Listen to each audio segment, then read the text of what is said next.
America से जारी हुए लाखों फाइल्स, एक दोषी यौन अपराधी का ईमेल और भारत के प्रधानमंत्री का नाम।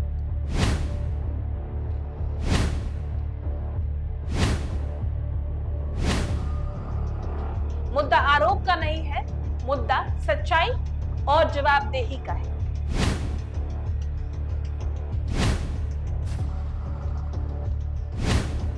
यह रिपोर्ट सिर्फ एक राजनीतिक आरोप नहीं है, यह रिपोर्ट है अंतर्राष्ट्रीय दस्तावेज, राजनीतिक दावा और सरकार खंडन के बीच उभरते सवालों की।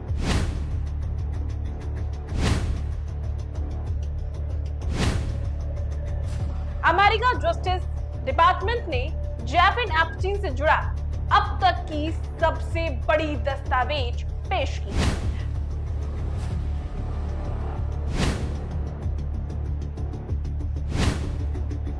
इसमें शामिल है करीब 30 लाख पेज, 1,80,000 तस्वीर और लगभग इसमें शामिल है 2,000 वीडियो।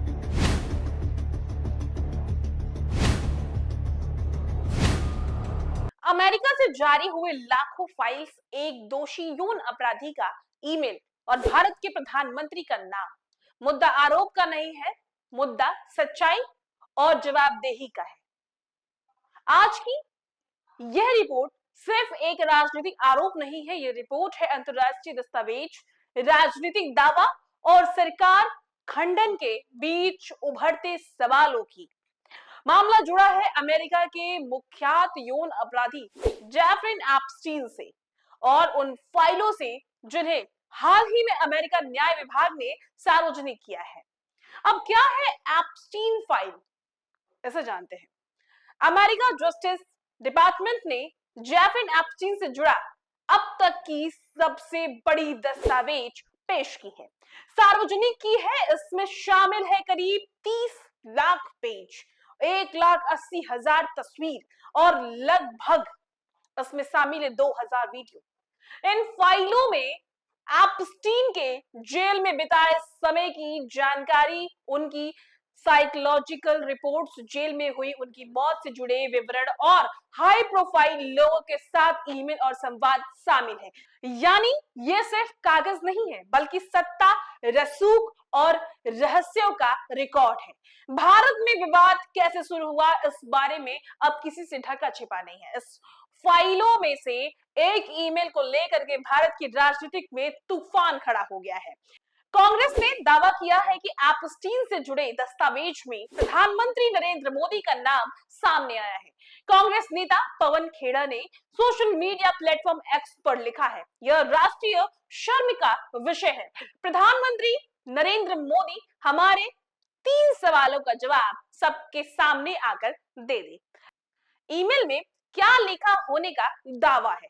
कांग्रेस का कहना है कि एप्स्टीन के एक ईमेल में लिखा है, भारतीय प्रधानमंत्री ने मुझसे सलाह ली और अमेरिका राष्ट्रपति के फायदे के लिए इजराइल में जाकर के नाचने और गाएं, यह काम कर गया है।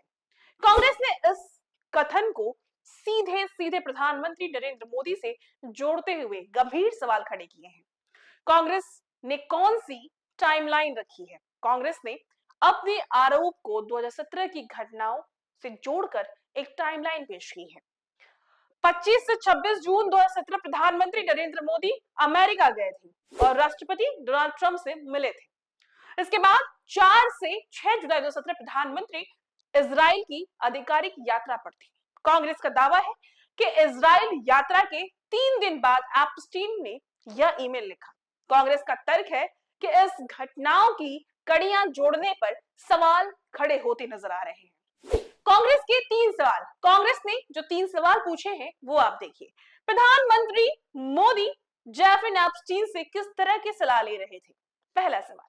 दूसरा, अमेरिकी राष्ट्रपति ट्रंप के किस फायदे के लिए इजराइल में नाचने गाने की बात की गई? तीसरा सवाल, एप्स्टीन ने लिखा इट्स वर्क, तो इसका अर्थ क्या होता है? कांग्रेस का कहना है नरेंद्र मोदी जी देश जवाब मांग रही है।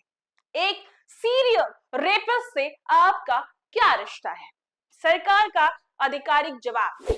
भारतीय विदेश मंत्रालय ने इन आरोप को पूरी तरह से खारिज कर दिया।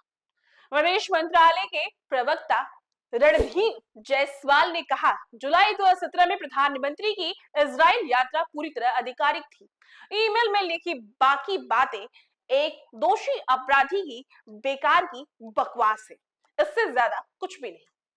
सरकार ने साफ किया है कि प्रधानमंत्री नरेंद्र मोदी जेफरीन एप्स्टीन की किसी भी तरह की मुलाकात का कोई प्रमाण नहीं है। इन आरोपों का कोई तख्ता आधार नहीं है। यह समझने वाली अहम बात है। यह एक बहुत जरूरी है। किसी दस्तावेज में नाम आना अपने आप में अपराध साबित नहीं करता। एप्स्टीन जैसे व्यक्ति के दावों को बिना पुष्टि के सच नहीं माना जा सकता। लेकिन जब मामला प्रधानमंत्री पद से जुड़ा हो तो पारदर्शी और स्पष्टता और जरूरी हो जाती है। एप्स्टीन फाइल में और कौन-कौन है? इन फाइलों में अमेरिका राष्ट्रपति डोनाल्ड ट्रंप का जिक्र सैकड़ों बार आया है। ट्रंप स्वीकार करते हैं कि एप्स्टीन से उनकी दोस्ती थी, लेकिन कहते हैं कि यह कई साल पहले खत्म हो चुकी है। टेक अरबपति एलन मस्क के साथ ईमेल संवाद भी सामने आया है। मस्क पर किसी भी तरह का गलत काम साबित नहीं हुआ है। जेल, मौत और रहस्य, इन दस्तावेज में एप्स्टीन की मानसिक स्थिति की रिपोर्ट, जेल में बताए समय का विवरण और जेल में हुई रहस्यमय मौत की जानकारी भी है। यही वजह है कि अमेरिका में भी यह मामला आज तक पूरी तरह बंद नहीं हुआ है। डेमोक्रेट्स का नया आरोप, अमेरिका में डेमोक्रेट्स पार्टी का आरोप है कि अमेरिका न्याय विभाग ने करीब 25 लाख दस्तावेज अब भी बिना ठोस वजह रोके हुए हैं।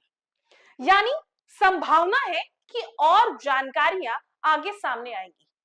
भारत की अंतर्राष्ट्रीय छवि, प्रधानमंत्री पद की गरिमा और लोकतंत्र में सवाल पूछने का अधिकार से जुड़ा है। अगर बेबुनियाद है तो देश को स्पष्ट जवाब मिलना चाहिए। अब इस पूरे मामले का सोचिए निष्कर्ष क्या निकलता है।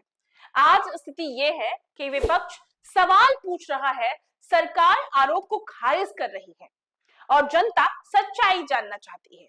लोकतंत्र में सवाल पूछना गलत नहीं है और जवाब देना कमजोरी नहीं है, क्योंकि एप्स्टीन फाइल यौन शोषण और महिला बलात्कार से जुड़े हुए हैं। एप्स्टीन फाइल सिर्फ अमेरिका की कहानी नहीं है, ये वैश्विक स्तर और तंत्र की तस्वीर है जहां सवाल उठते हैं और जवाब मांगे जाते हैं। भारत में भी बहस जारी है और आखिरी फैसला तथ्यों का होगा, क्योंकि एप्स्टीन का जो नाम है वो बाल शोषण यानी यौन शोषण से जुड़ा हुआ है। कई वीडियो सोशल मीडिया पे इस वक्त ट्रेंड कर रही है जिसमें छोटी छोटी बच्चियों के साथ अपराध होता नजर आ रहा है। एप्स्टीन के फाइल के साथ ऐसे कई बड़े बड़े चेहरे हैं जिनके चेहरे से पर्दा मुखौटा उतरना अभी बाकी है और इस फाइल में और ऐसी क्या क्या सच्चाई छुपी है, ये तो सारी फाइल सामने आने के बाद पता चलेगी। फिलहाल इस पूरे मुद्दे में नरेंद्र मोदी से सवाल पूछा जा रहा है और जनता जवाब जानना चाहती है कि आखिर इस मेल में किस इट्स वर्क का नाम किया गया है। आखिर ऐसा कौन सा काम था जिसमें एप्स्टीन लिखा है कि इट्स वर्क। इस मेल की चर्चा पूरे सोशल मीडिया से लेकर के राजनीतिक गलियारों में चल रही है। फिलहाल के लिए इस पूरे मुद्दे पे हमारी नजर बनी रहेगी, हम आपको अपडेट करते रहेंगे। मैं थी आपके साथ अनुप्रिया, आप देख रहे थे कंटाप न्यूज, कैमरा पर्सन मोहित के साथ।